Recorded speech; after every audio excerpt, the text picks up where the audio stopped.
Marathi recipe Marathi स्वाद आपली recipe खरंच खास. नमस्कार, मी प्रियंका स्वागत करते तुमचं प्रियंका किचन मराठी या मराठमोळा यूट्यूब चॅनलवरती.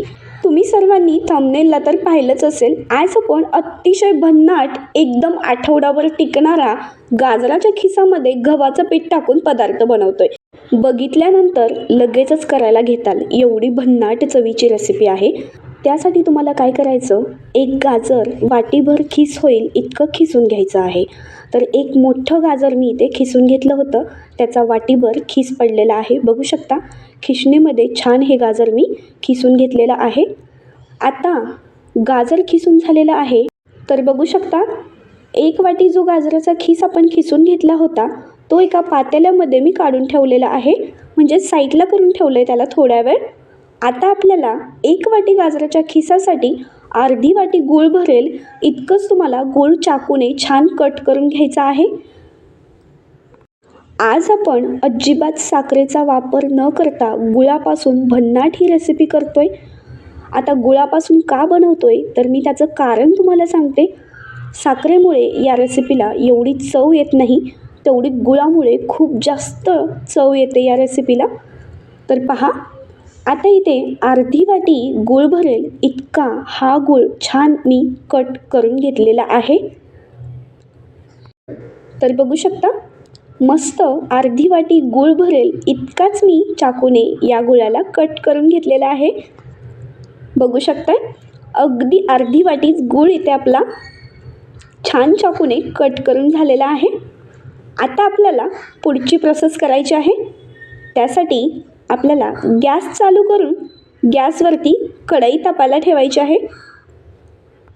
सकाळी भाजी कढईमध्ये बनवली होती, त्यामुळे कढई थोडीशी खरकटी होती, त्यामुळे ती भाजी एका पातेल्यात काढून घेतली आणि परत कढईमध्ये रेसिपी करायला घेतली. कढई थोडीशी ओली होती त्यामुळे छान तापू दिली आणि कढई छान तापल्यानंतर त्यामध्ये 1 चमचाभर तूप टाकून घ्यायचं आहे. तर पहा, व्हिडिओ कुठेसुद्धा स्किप न करता शेवटपर्यंत पहा. तर हे मी का सांगते तर अगदी परफेक्ट प्रमाण मी तुम्हाला इथे देणार आहे या रेसिपीचं. एक वाटीभर जर करायचं असेल ना तर माझं जे प्रमाण आहे त्या पद्धतीने तुम्ही प्रमाण वापरून ही रेसिपी करू शकता. अगदीच तुम्हाला ही रेसिपी खूपच जास्त आवडली, जास्त क्वांटिटीमध्ये करायची असेल तर 2 वाटी गाजराच्या खिसासाठी 1 वाटी भरून गूळ लागेल आणि 2 चमचे साजूक तूप लागेल. इथे मी 1 वाटी गाजराच्या खिसासाठी अर्धी वाटी गूळ घेतलेलं आहे आणि त्यानंतर 1 चमचा तुपामध्ये हे छान गाजर परतवून घ्यायचं आहे.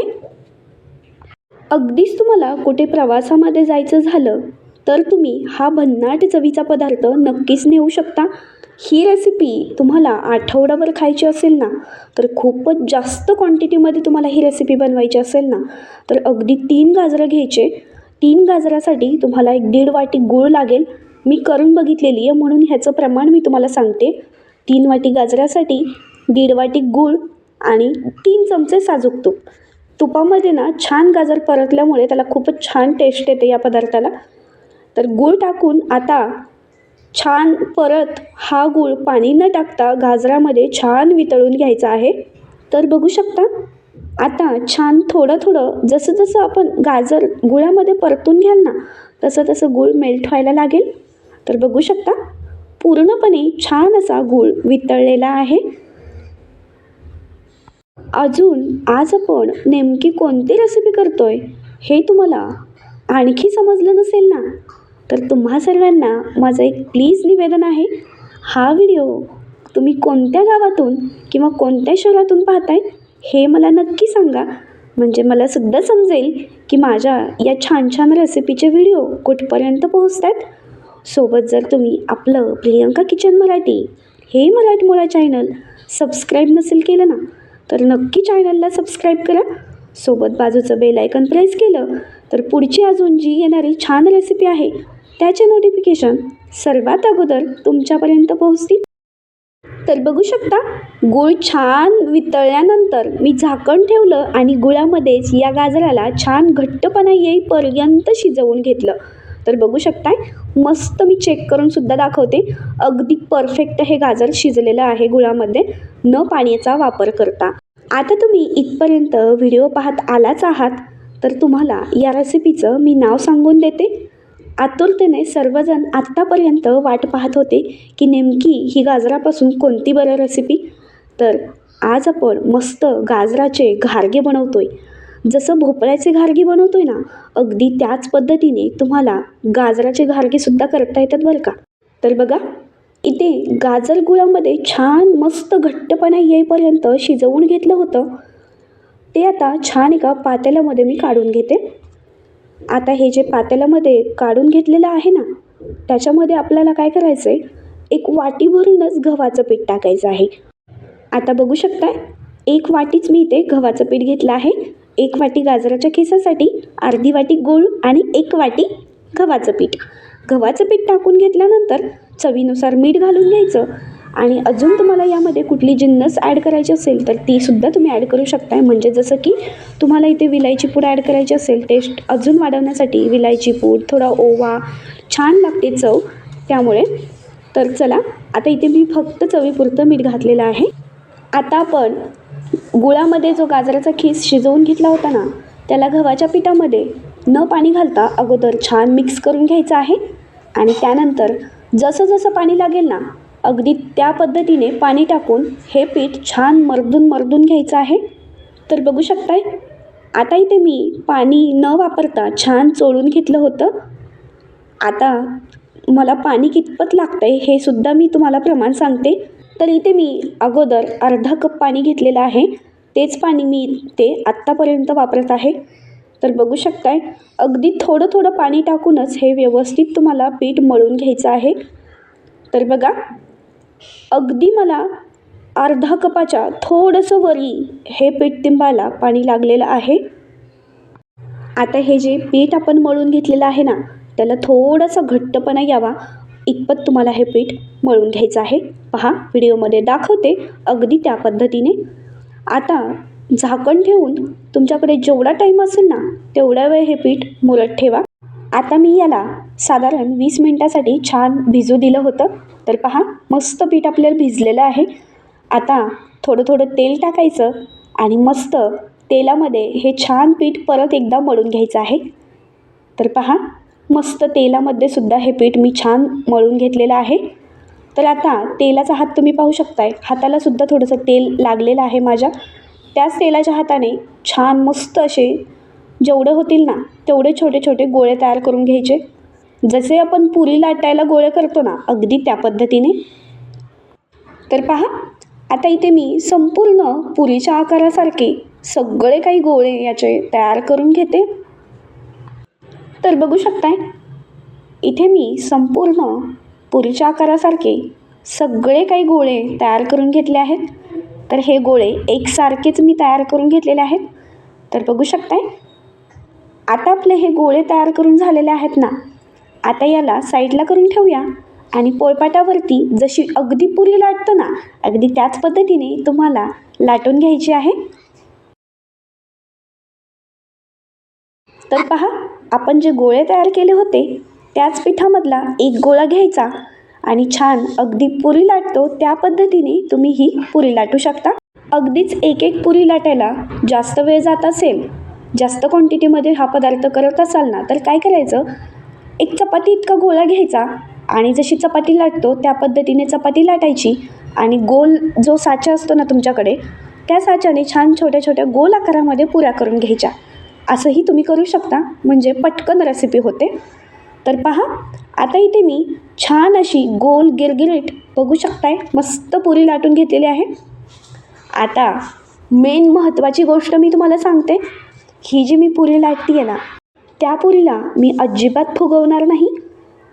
तर का, तर सांगते मी तुम्हाला, मला ना गाजराच्या भोपळ्याच्या घाऱ्या फुगलेल्या बिलकुल आवडत नाहीत. फुगलेल्या घाऱ्यामुळे त्या नरम पडतात आणि मग जास्त दिवस टिकत नाहीत. टिकतात पण त्या नरमच खायला लागतात. जर अशा तुम्ही घाऱ्या केल्या ना, तर एकदम कडक क्रिस्पी ह्या घाऱ्या होतात. प्रवासामध्ये एकदम कुरुम लागतात, खायला खूप जास्त मज्जा येते.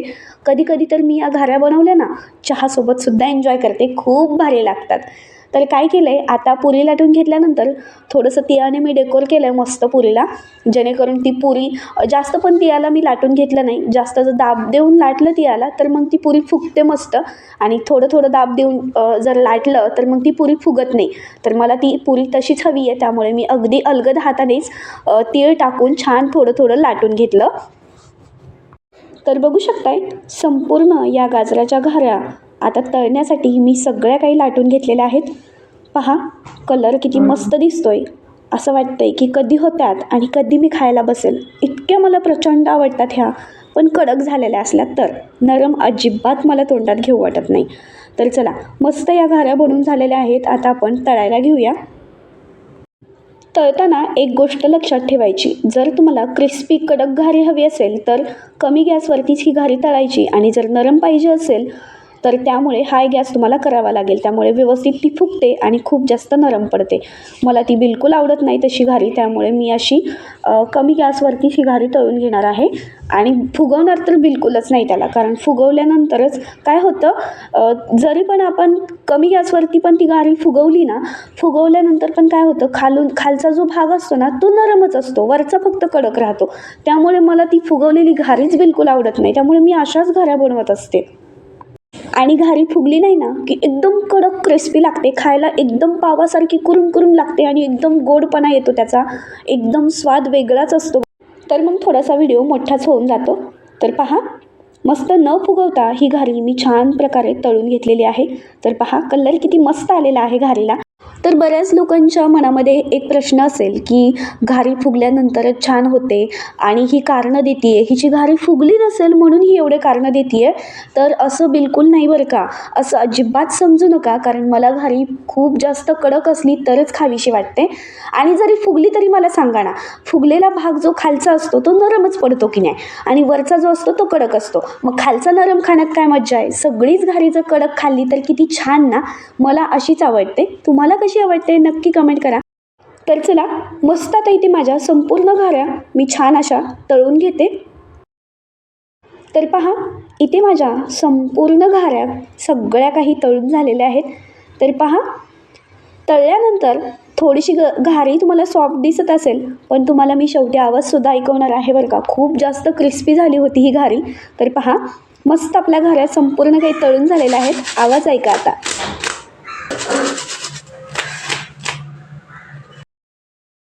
ऐकला की नाही आवाज तुम्ही? कसली मस्त कडक क्रिस्पी घारी झालेली आहे. प्रवासामध्ये अगदी करून करून खाण्यासाठी आठवडाभर टिकणारा पदार्थ तुम्ही कुठे जरी चाललात तरी घेऊन जाऊ शकता. तर चला, रेसिपी कशी वाटली, नवीन भन्नाट युनिक गाजरापासून काहीतरी बनवून दाखवले, कसं वाटलं नक्की कमेंट करा. आवडली असेल जरा जरी तर अजून चॅनल सबस्क्राईब नसेल केलं तर चॅनलला सबस्क्राईब करा, लाईक करा, जास्तीत जास्त व्हिडिओ शेअर करा. चला, भेटते एका चमचमीत आणि पुढच्या छान अशा एका रेसिपीसोबत. तोपर्यंत मस्त राहा, स्वस्त राहा आणि मेन म्हणजे खात राहा. धन्यवाद.